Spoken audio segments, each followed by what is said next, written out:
Chapter 4. The Epistemological Necessity. The Answer. There is a Christian answer to the epistemological problem.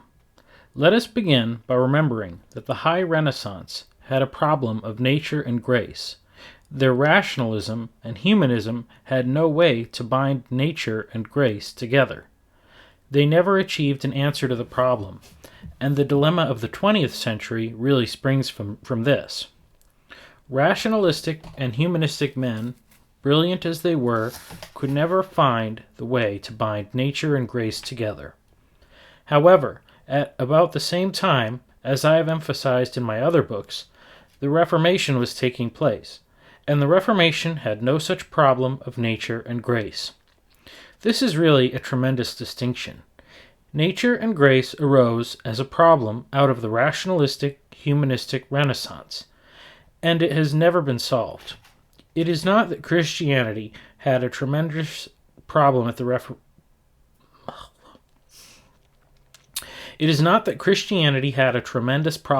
Reformation, and that the Reformers wrestled with all this and came up with an answer. No, there simply was no problem of nature and grace to the Reformation, because the Reformation had verbal, propositional revelation, and there was no dichotomy between nature and grace. The historic Christian position had no nature and grace problem because of propositional revelation, and revelation deals with language. In our own generation, we have reached the core of the problem of language. We have already discussed the later Heidegger's use of language, and also Wittgenstein's use of language and linguistic analysis. But the difference is that Heidegger and Wittgenstein realized that there must be something spoken if we are going to know anything, but they had no one there to speak. It is as simple and as profound as that. Is there anyone there to speak? Or do we, being finite, just gather enough facts, enough particulars, to try to make our own universals as we listen to ourselves speaking? In the Reformation and the Judeo-Christian position in general, we find that there is someone there to speak, and that he has given us information in two areas. He has spoken first about himself, not exhaustively, but truly, and second, he has spoken about history and about the cosmos, not exhaustively, but truly. This being the case, and as he has told us about both things on the basis of propositional, verbalized revelation, the Reformation had no nature and grace problem. The Reformers had a unity, for the simple reason that revelation spoke concerning both areas. Thus, the problem simply did not exist. Rationalism could not find an answer, but God speaking gives the unity needed for the nature and grace dilemma. This brings us to a very basic question. Is the biblical position intellectually possible? Is it possible to have intellectual integrity while holding to the position of verbalized propositional revelation? I would say the answer is this. It is not possible if you hold the presupposition of the uniformity of natural causes in a closed system. If you do, any idea of revelation becomes nonsense. It is not only that there are detailed problems in such a case, but that it becomes absolute nonsense if you really believe in the uniformity of natural causes in a closed system, namely that everything is a machine. Whether you begin with a naturalistic view in philosophy or a naturalistic view in theology makes no difference. For the liberal theologian, it is quite impossible to think of real propositional revelation. Discussion only about some detail is not going to solve the problem. The big thing has to be faced, the question of the presuppositions. If I am completely committed without question to the uniformity of natural causes in a closed system, then whether I express myself in philosophical or religious terms is irrelevant. Propositional, verbalized revelation, knowledge that man has from God, is a totally unthinkable concept. This is because, by definition, everything is a machine. So naturally, there is no knowledge from outside, from God. If this is your worldview, and you refuse to consider the possibility of any other, even though your naturalistic worldview leads to the dehumanization of man and is against the facts that we know about man and things, you are at a dead end. You must remember you can only hold the uniformity of natural causes in the closed system, which is the almost monolithic consensus today, by denying what man knows about man. But if you insist upon holding this view, even though it dehumanizes man, and even though it is opposed to the evidence of what man knows about man, then there is no place for revelation. Not only that, but if you are going to hold to the uniformity of natural causes in the closed system against all the evidence, and I do insist it is against the evidence, then you will never be able to consider the other presuppositions which was the basis for modern science in the first place. The uniformity of natural causes in a limited system, open to reordering by God and by man. There is an interesting factor here, and that is that in modern secular anthropology, and I stress secular, the distinction between man and non-man is made in the area of language. It was not always so. The distinction used to be made in the area of man as the tool maker, so that wherever you found the tool maker, it was man as against non-man. This is no longer true. The distinction is now language. The secular anthropologists agree that if we are to determine what is man in contrast to what is non-man, this lies not in the area of tool-making, but in the area of verbalization. If it is a verbalizer, it is a man. If it is a non-verbalizer, it is not man. We communicate propositional communication to each other in spoken or written form in language. Indeed, it is deeper than this, because the way we think inside of our own heads is in language. We can have other things in our head besides language, but it always must be linked to language. A book, for example, can be written with much figure of speech, but the figure of speech must have a continuity with the normal use of syntax and a defined use of terms, or nobody knows what the book is about. So whether we are talking about outward communication or inward thought, man is a verbalizer. Now let us look at this argument from a non-Christian view, from the modern man's view of the uniformity of natural causes in a closed system. Here, all concept of propositional revelation, and especially verbalized propositional revelation, is totally nonsense. The question I have often tried to raise in connection with this presupposition of the uniformity of natural causes in a closed system is whether this presupposition is viable in light of what we know. I would insist it is not. It fails to explain man. It fails to explain the universe and its form. It fails to stand up in the area of epistemology. It is obvious that propositional, verbalized revelation is not possible on the basis of the uniformity of natural causes. But the argument stands or falls upon the question, is the presupposition of the uniformity of natural causes really acceptable? In my earlier books, and in the previous chapters of this book, we have considered whether this presupposition is in fact acceptable or even reasonable, not upon the basis of Christian faith, but upon the basis of what we know concerning man and the universe as it is. Christianity offers an entirely different set of presuppositions. The other presuppositions simply do not meet the need. Let us say, by the way, that one must be careful of words. In Britain, for instance, presupposition is sometimes a difficult word. A presupposition is something you do not know you have, but that is not the way I use the word. I use presupposition as a base, and we can choose it.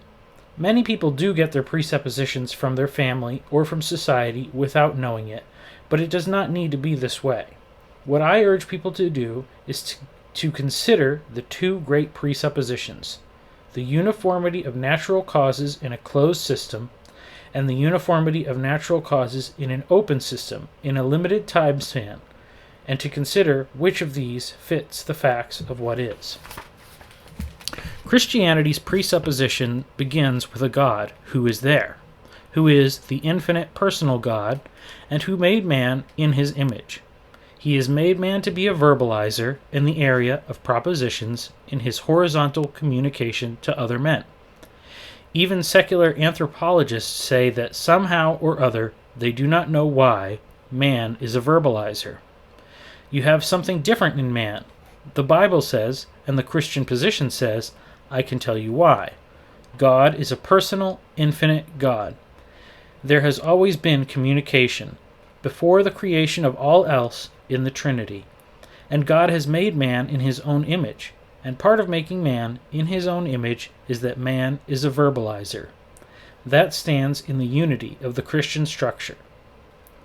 Now let us ask ourselves this question.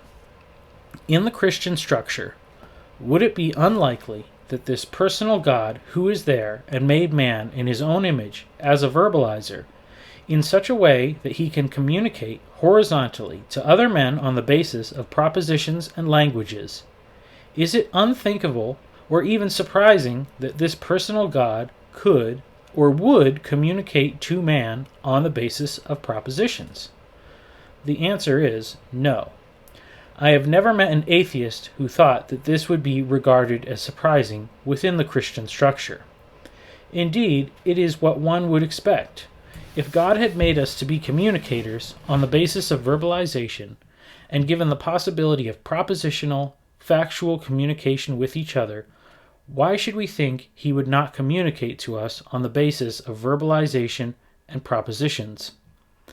In the light of the total Christian structure, it is totally reasonable.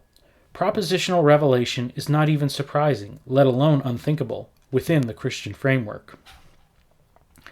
The personal God has made us to speak to each other in language.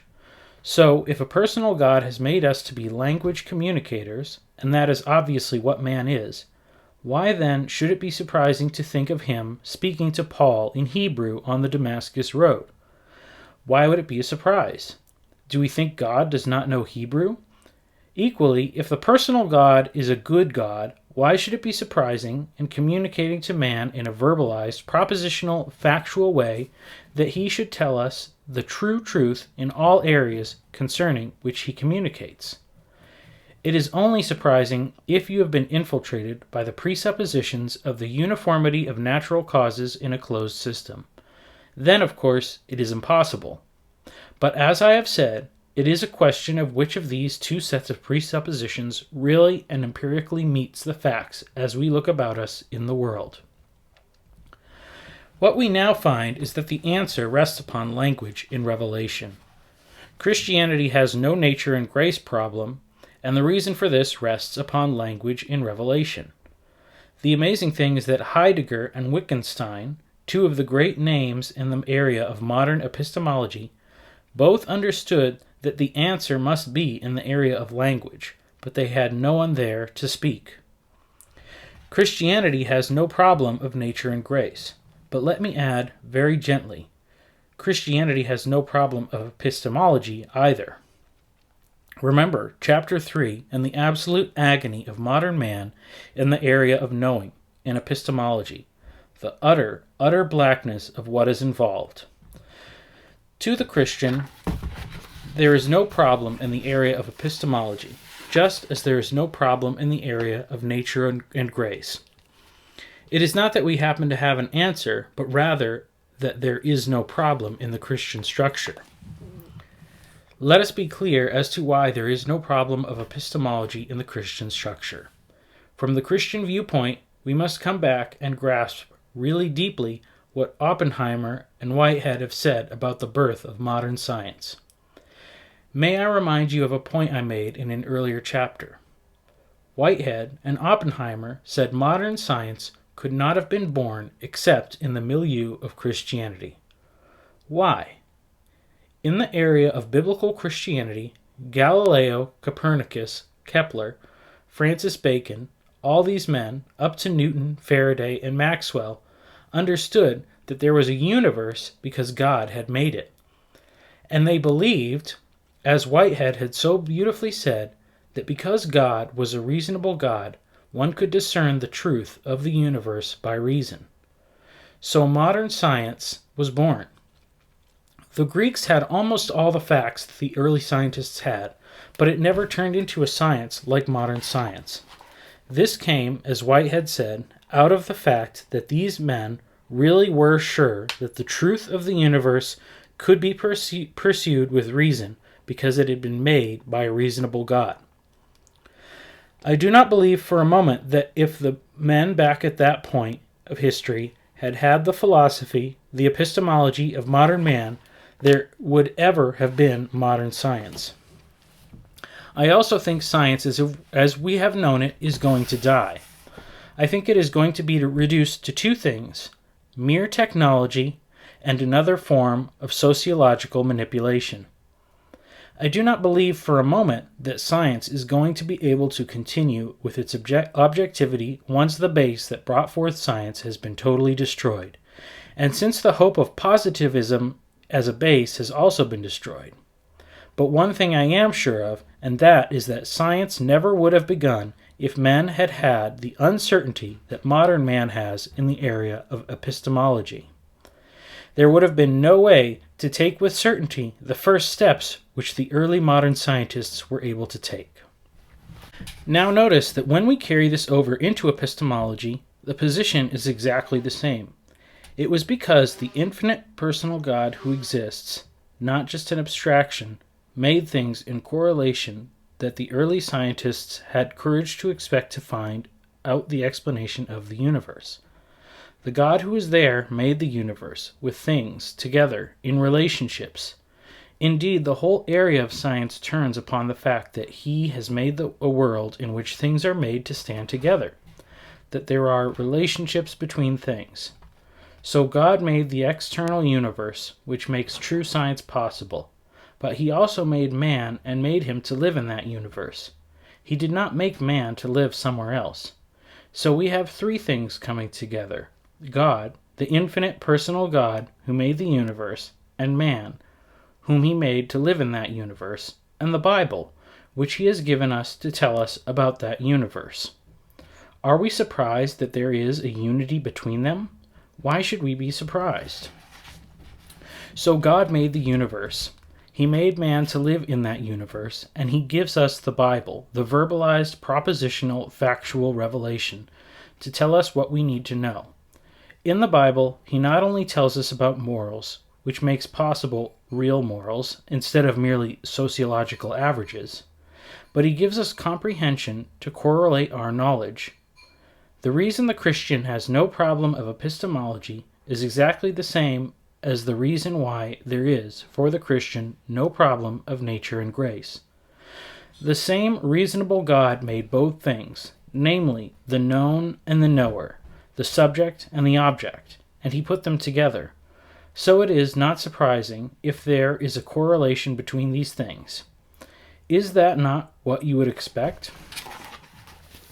If modern science could be born on the basis of there being a reasonable God, which makes it possible to find out the order of the universe by reason, should we be taken by surprise that the knower, who is to know, and the object, which is to be known, should have a correlation?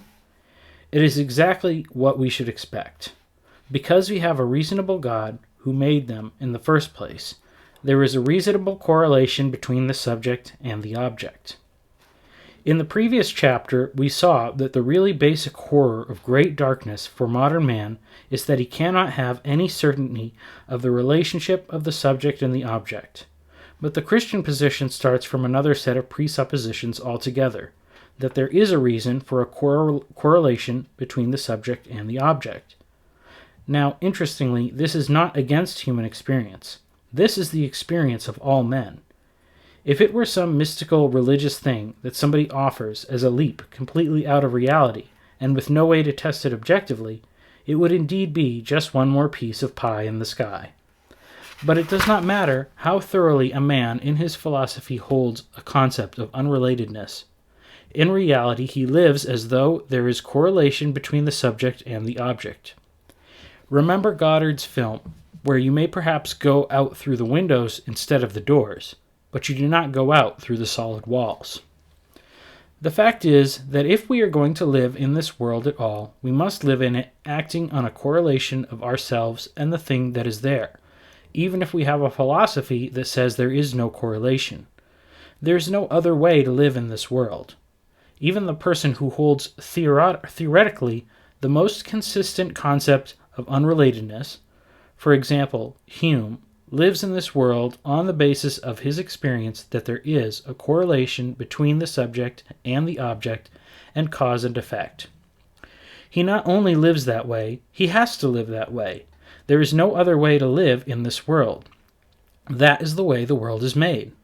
So just as all men love, even if they say love does not exist, and all men have moral motions, even though they say moral motions do not exist, so all men act as though there is a correlation between the external and the internal world, even if they have no basis for that correlation. What I am saying is that the Christian view is exactly in line with the experience of every man, but no other system except the Judeo-Christian one, that which is given in the Old and New Testament together, tells us why there is a subject-object correlation. Everybody does act on it, everybody must act on it, but no other system tells you why there is a correlation between the subject and object. In other words, all men constantly and consistently act as though Christianity is true. Let me draw the parallel again. Modern men say there is no love, there is only sex, but they fall in love. Men say there are no moral motions, everything is behavioristic, but they all have moral motions. Even in the more profound area of epistemology, no matter what a man says he believes, actually, every moment of his life, he is acting as though Christianity were true, and it is only the Christian system that tells him why he can, must, and does act the way he does.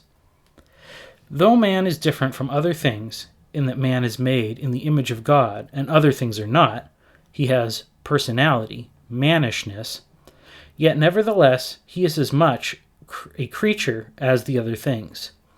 They and he are equally created. At this level, they are equal, on the level of creaturehood.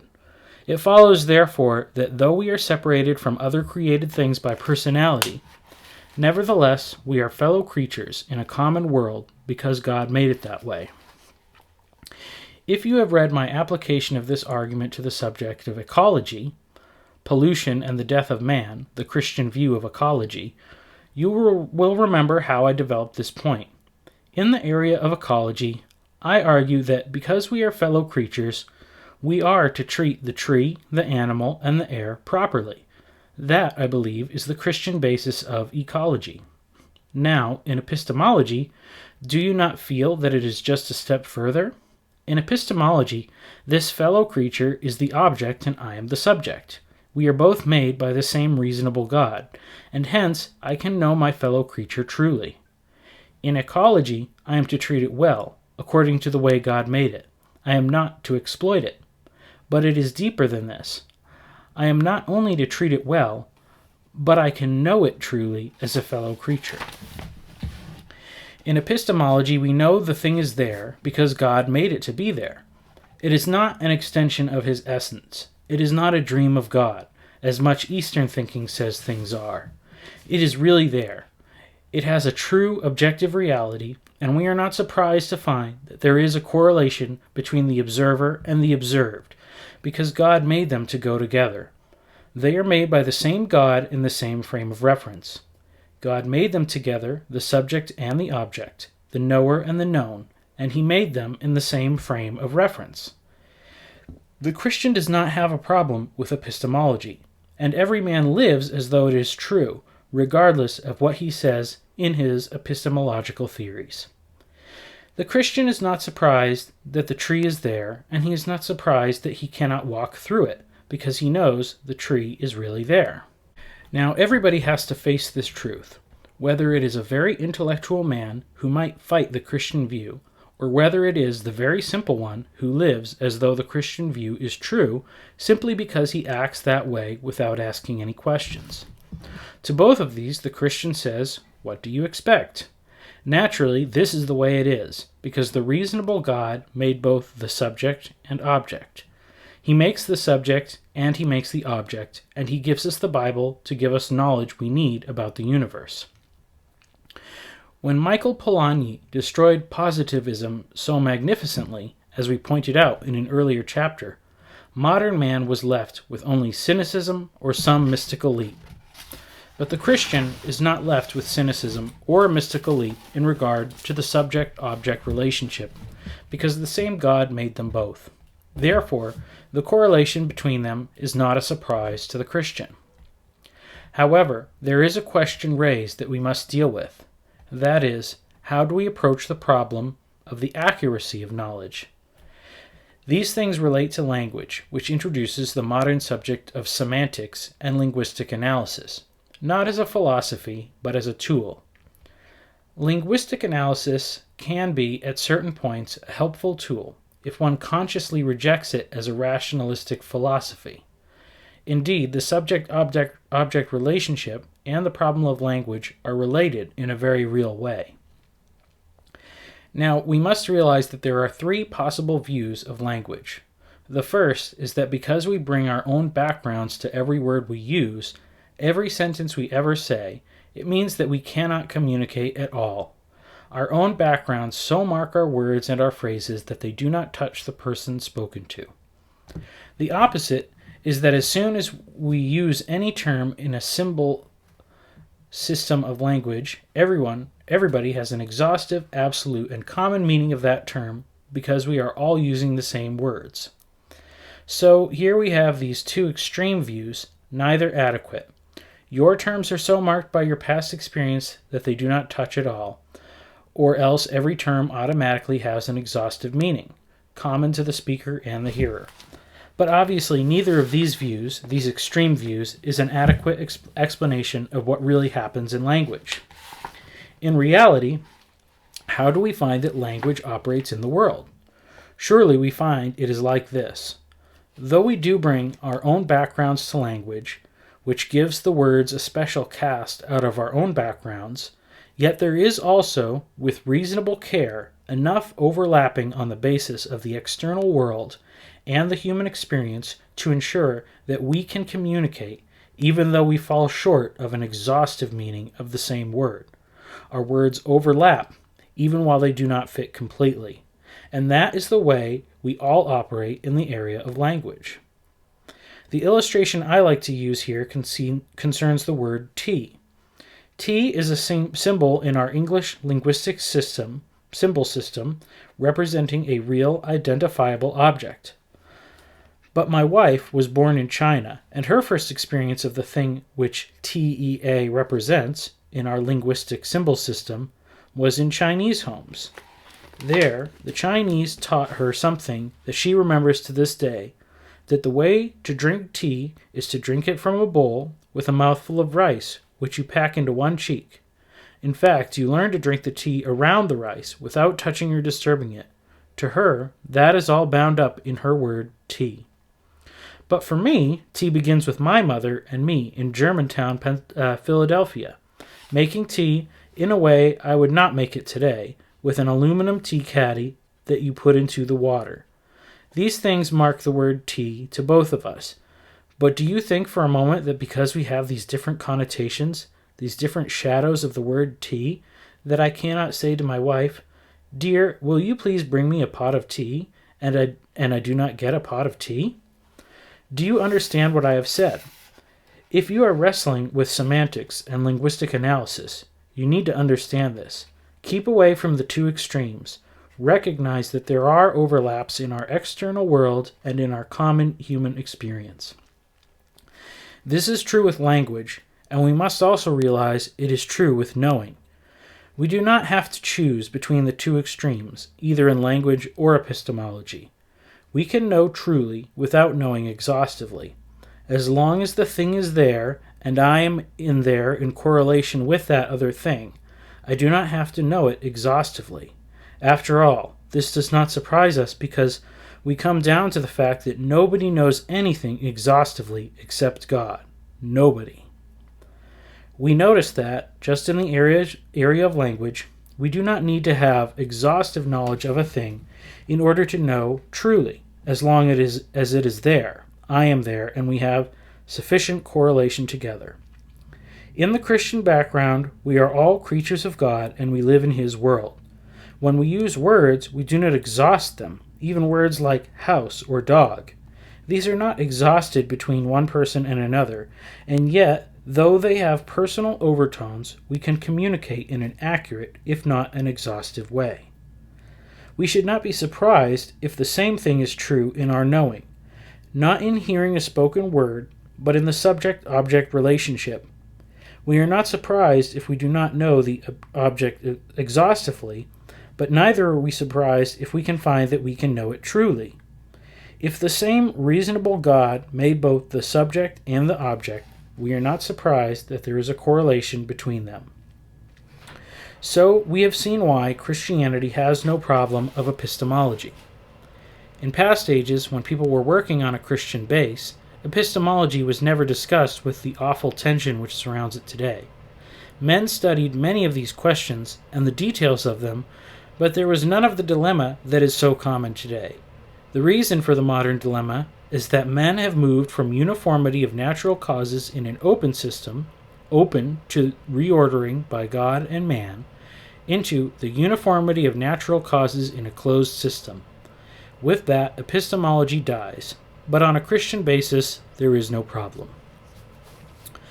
What follows from this? 3 things. First of all, here am I, looking outward. Although that is a very simple way to put it, it nevertheless represents the basic problem of epistemology. How can I have any certain knowledge, or knowledge in general, or knowledge of knowledge in general? And secondly, how can I distinguish between knowledge of what is there objectively in contrast to hallucination and illusion? Clearly, there are borderline cases. Brain injury, schizophrenia, and other forms of mental illness may blur the distinction between objective reality and fantasy. Of course, the taking of drugs can produce a similar condition. Whether it is a psychological illness or an artificially imposed mental schizophrenia caused by drugs, the Christian sees it as a symptom of the fall. Things are not completely the way God made them in the first place. There are alienations between man and God, between man and himself, and between man and nature. All this is a result of the fall, so it is not surprising that there are borderline cases in the realm of true knowledge and fantasy. Nevertheless, the Christian is in an entirely different situation from modern man. For instance, different from the thinking behind Antonioni's blow-up, as we considered it earlier. The Christian has a certainty right from the start that there is an external world that is there, created by God as an objective reality. He is not like the man who has nowhere to begin, who is not sure that there is anything there. The dilemma of positivism, as I have shown, is that within its own system, it must start without any knowledge that there is anything there. The Christian is not in this position. He knows it is going to be there because God has made it there. The reason why the East never produced a science of its own is that Eastern thinking has never had a certainty of the objective existence of reality. Without the certainty of an external world, there is no subject for scientific study, no basis for experiment or deduction. But the Christian, being sure of the reality of the external world, has a basis for true knowledge. Even though we must acknowledge that we live in a fallen world and there are abnormalities and borderline cases, yet the Christian is not caught in the dilemma with which Antonioni wrestles in Blow Up. Not only that, but the Christian can live in the world that God has made. This must be the test, after all. That is the difference between science and science fiction. Science must fit into the world that is there. It cannot be isolated from it. It is not surprising that if a reasonable God created the universe and put me in it, he should also correlate the categories of my mind to fit that universe, simply because I have to live in it. This is a logical extension of my previous points. If this world is made the way the Judeo-Christian system says it is made, we should not be surprised that man should have categories of the mind to fit the universe in which he lives. There has been a great deal of work done on the subject of uniform categories in the human mind, by men like Claude Levi-Strauss, for example, or Noam Chomsky, in his idea of basic grammar. These men found that somehow or other there are uniform categories of the human mind. But the Christian says, what do you expect?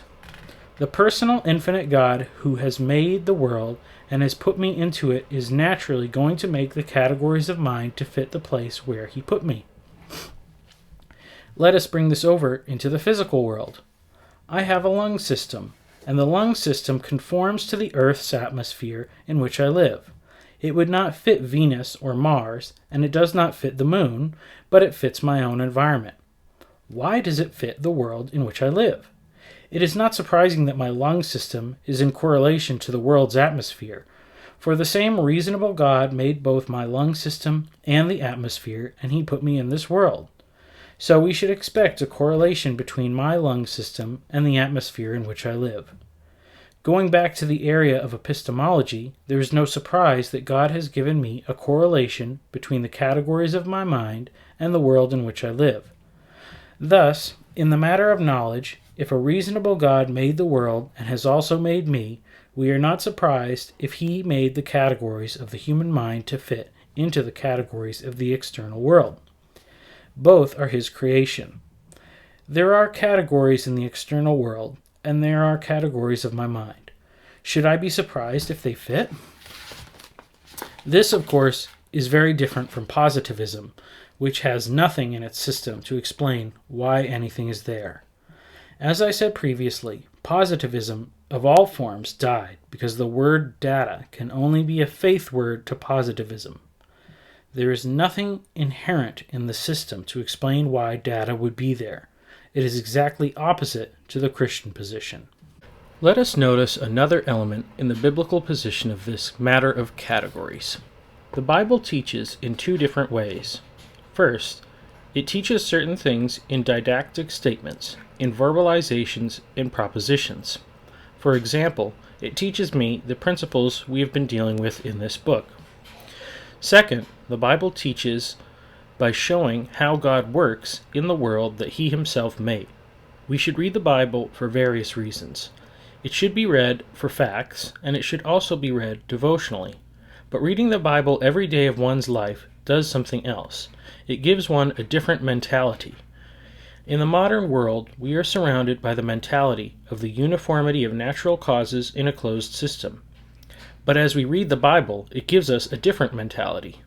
Do not minimize the fact that in reading the Bible, we are living in a mentality which is the right one, opposed to the great wall of this other mentality which is forced upon us on every side, in education, in literature, in the arts, and in the mass media. When I read the Bible, I find that when the infinite personal God himself works in history and in the cosmos, he works in a way which confirms what he has said about the external world. That is what I call the covenant of creation.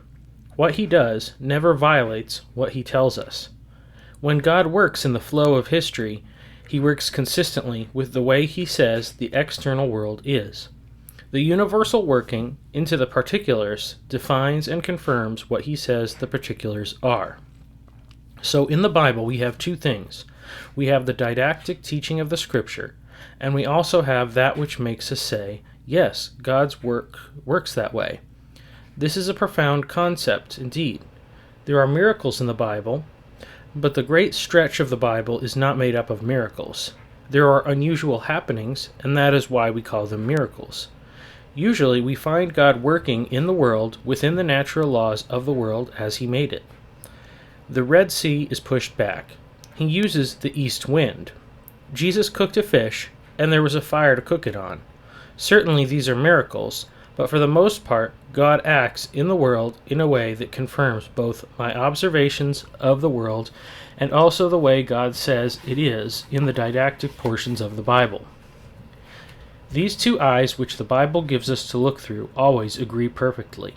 The eye of didactic teaching and the eye of God working into history and in the cosmos. This is the parallel to that profound statement in the Westminster Confession of Faith, that when God reveals his attributes to man, they are true not only to man, but to God. God is not just telling a story, he is telling us what is really true to himself.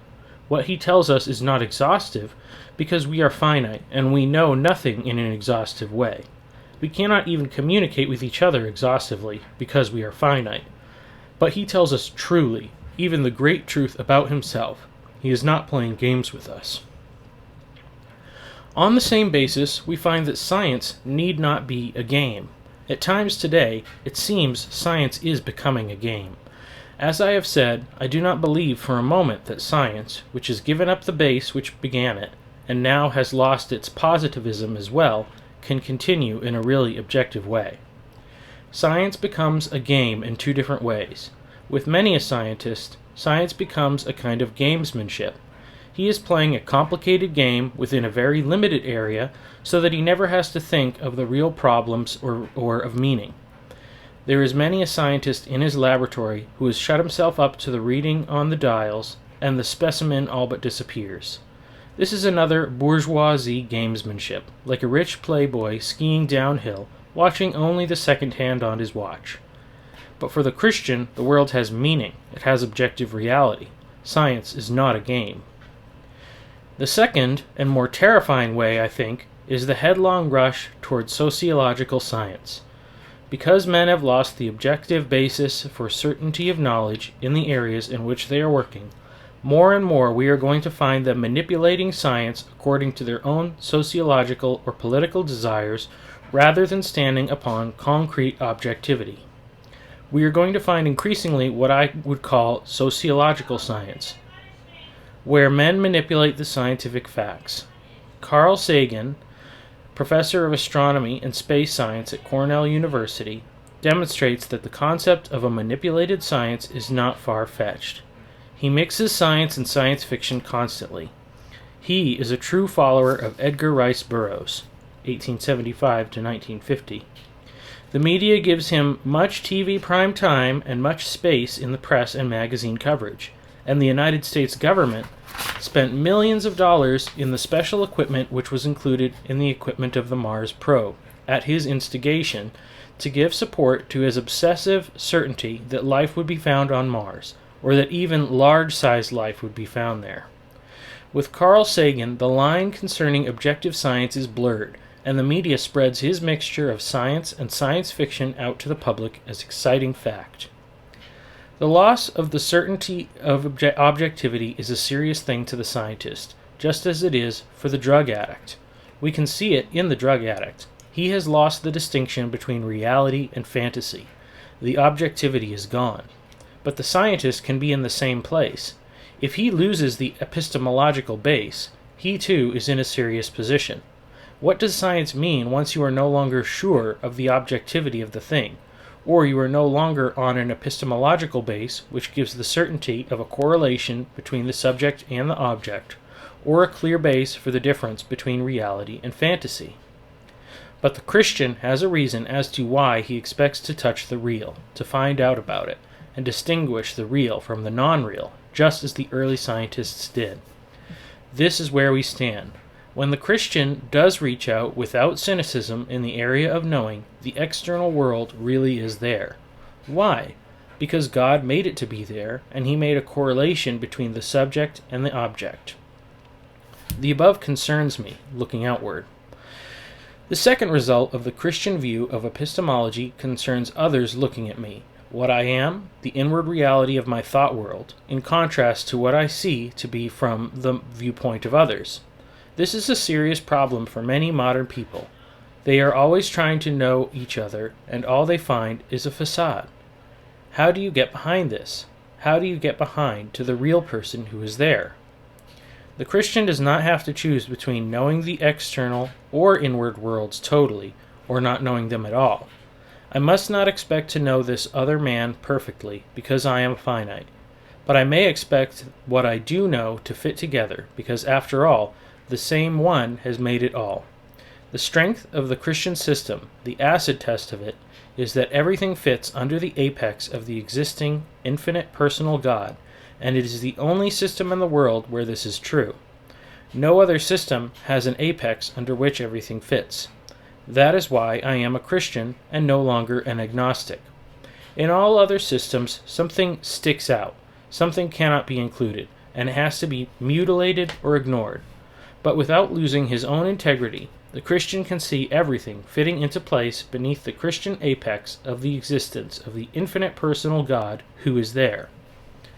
This is true when I am looking out at the world, but it is also true as I look inward to other people in this desperately important area that occupies so much of the thinking of modern people. How can they know other people? How are they going to get beyond this wooden facade? How does one know there is anything back there? What about the contrast between what I may be inside, what I am inside, and what I appear outwardly? How can I know anyone else? The biblical revelation, according to God's teachings, binds not only the outward man, but the inward man as well. The norms of Scripture are not just for the outward man, but also for the inward man. In the Old Testament, what is the last commandment? It is internal. You shall not covet. This concerns the inward man. Without this, all the rest falls to the ground. God's revelation binds not only the outward man in regard to morals, but the inward man too. And similarly, God's giving of knowledge, where it touches history and the cosmos, binds not only the outward man, but the inward man. Thus, two people who are living under God's revelation have in their thought worlds a common framework, a common reality. We find, therefore, that the Bible gives a propositional, factual revelation of God which promotes norms both for the inward and the outward man. The inward man, according to the Bible, is not autonomous, any more than the outward man is autonomous. Every time the inward man becomes autonomous, it is just as much a revolution as when the outward man becomes autonomous. Every human problem, as I have stressed in Escape from Reason, arises from man's trying to stake out something as autonomous from God, and as I have emphasized, as soon as anything is made autonomous from God, then nature eats up grace. We have the same thing in the area of knowing other people. Nothing is to be autonomous from God. The inward areas of knowledge, meaning, and values, and the inward areas of morals are bound by God as much as is the outward world. As the Christian grows spiritually, he should be a man who consciously, more and more, brings his thought world, as well as his outward world, under the norms of the Bible. But what about the non-Christian? As a Christian approaches the non-Christian, he still has a starting place from which to know the person in a way that the non-Christian does not have, because he knows who the person is. One of the most brilliant men I have ever worked with sat in my room in Switzerland crying, simply because he was a real humanist and existentialist. He had gone from his home in a South American country to Paris, because this was the center of all the great humanistic thought. But he found it was so ugly. The professors cared about nothing. It was inhuman in its humanism. He was ready to commit suicide when he came to us. He said, "How do you love me? How do you start?" "I know who you are," I told him, "because you are made in the image of God." We went on from there. Even with a non-Christian, the Christian has some way to begin, to go from the facade of the outward to the reality of the inward, because no matter what a man says he is, we know who he really is. He is made in the image of God. That's who he is. And we know that down there somewhere, no matter how wooden he is on the outside, or how much he has died on the outside, or even if he believes he is only a machine, we know that beyond the facade there is the person who is a verbalizer and who loves and wants to be loved. And no matter how often he says he is amoral, in reality he has moral motions. We know this because he has been made in the image of God. Hence, even with a non-Christian, the Christian has a way to start from the outside to the inside, in a way that non-Christians simply do not have. But among Christians, there should be a more profound way to know each other. Let us say we want to have communication. We are sick of this horrible mechanical inhumanity that we find around us. We are sick of being simply IBM cards. The Christian boy and girl who want to be open with each other, the Christian husband and wife who want to be open with each other, the pastor and the people who want to be open with each other, how can they really do it, moving from the outside inward? The problem of knowing each other is the discrepancy between what a man seems to be and what he is inside. That is always the problem with getting inside and getting to know each other. So, how do you get through? Can you see that to the extent to which people accept biblical teaching for the inward man as well as the outward man, there is an increasing integration of the inward and the outward man, because they see both the inward and the outward man under the unity of the same norms in regard to both values and knowing? It is possible to move from the outward man to the inward man because there is an increasing alignment as both are bound by the same universal. We must allow the norms of God in values and knowing to bind the inward man as well as the outward man, so that there is less and less discrepancy between the two. Unhappily, we will not keep God's norm perfectly in the internal world of thought any more than we do externally, and, in a fallen world, perhaps not as much. But with God's norms of truth, morals, values, and knowing, we have tracks, or to use a better analogy, a North Star, which give unity to the internal and external world. God's norms not only give unity, but they provide a bridge between those two worlds. This applies both for ourselves and then to get down inside each other.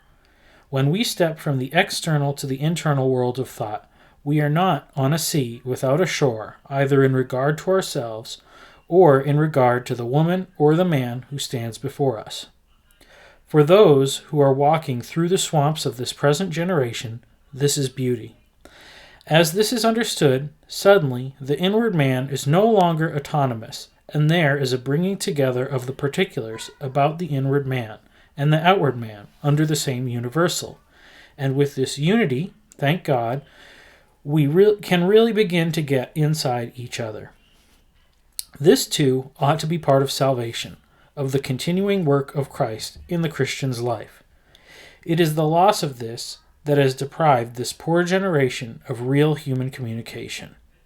Men and women who sleep together for years are shut off from each other because there is no universal that binds the inward particulars and the outward particulars. But to the Christian there is. As we grow spiritually and bring the inward particulars of the thought world, meaning values, knowledge, and morals, under the norms of God, to that extent what we seem to be outwardly increasingly conforms to what we are inwardly, so that we can really know each other. I have spoken of myself looking outward and of other people looking at me. Now the third result of the Christian view of epistemology concerns reality and imagination. In a way, this is the most important of the three. We were considering in an earlier chapter the modern view of epistemology, where modern man has no distinction between reality and fantasy. Now I am talking about the reverse side of that for the Christian. I live in a thought world which is filled with creativity. Inside my head there is creative imagination. Why? Because God, who is the Creator, has made me in His own image. I can go out in imagination beyond the stars. This is true not only for the Christian, but for every person. Every person is made in the image of God. Therefore, no person in his or her imagination is confined to his or her own body. Going out in our imagination, we can change something of the form of the universe as a result of our thought world, in our painting, in our poetry, or as an engineer or a gardener. Is that not wonderful? I am there, and I am able to impose the result of my imagination on the external world. But notice this.